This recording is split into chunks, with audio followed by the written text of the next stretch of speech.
শুক্রবার সাপ্তাহিক ছুটির দিনে রাজধানীর বাজারগুলোতে ক্রেতা সমাগম একটু বেশিই থাকে। নিত্যপণ্যের দাম কেমন যাচ্ছে কারওয়ান বাজার থেকে সেই বিষয়ে বিস্তারিত জানাচ্ছেন সহকর্মী ওয়ালিউল সাকিব।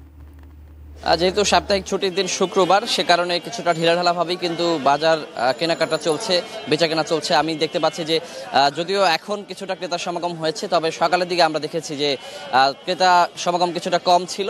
আমরা দেখেছি যে রমজানের শুরুতেই কিন্তু সবজির দাম অনেকটাই কমে গিয়েছিল এবং ক্রেতাদের হাতে নাগালে চলে এসেছিল। তো সেই দামটি আবার ঠিক ঈদের আগ মুহূর্তে কিন্তু আমরা দেখেছি যে উচ্চ মূল্য সবজিগুলো বিক্রি হয়েছে, অনেকটাই কিন্তু বেড়ে গিয়েছিল সবজির দামগুলো। সেক্ষেত্রে সবজির দাম কিন্তু ঈদের সময় যে বেড়েছিল সেটি আবার কিছুটা কমতে শুরু করেছে। অনেকটাই রমজানের শুরুতে যেমনটা ছিল তেমনটাই কিন্তু কমে এসেছে এবং অনেকটাই নাগালে আসতে শুরু করেছে। যদিও কোনো কোনো ক্রেতা কিন্তু অভিযোগ করছেন যে এখনো পুরোপুরি কমেনি। স্বাস্থ্যকর অল টাইম ফ্যামিলি কেক, সব সময় অল টাইম হেলদি লাইফ। তবে অনেক ক্রেতা বলছেন যে দাম কম এসেছে এবং যে স্বাভাবিক দামেই কিন্তু তারা কিনছেন এবং বাজারে স্বস্তি রয়েছে বলেই কিন্তু তারা আমাদেরকে জানিয়েছেন। আমি একটু যদি কিছু সবজির দাম বলি, বাজারে কিন্তু বেগুন বিক্রি হচ্ছে 60 টাকা কেজিতে, যেটি কিন্তু গেল সপ্তাহে আমরা দেখেছি 80 টাকা 90 টাকা বিক্রি হয়েছে।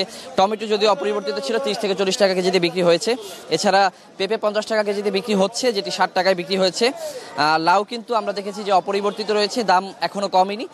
প্রতি পিস লাউ কিন্তু 70 থেকে 80 টাকা পিসে বিক্রি হচ্ছে। এছাড়া হচ্ছে যে পটল 60 টাকা বিক্রি হচ্ছে, যেটি কিন্তু 80 থেকে 90 টাকা আমরা বিক্রি হতে দেখেছি ঈদের সময়। এছাড়া শশা 60 টাকা বিক্রি হচ্ছে, যেটি কিন্তু আমরা 80 টাকা বিক্রি হতে দেখেছি।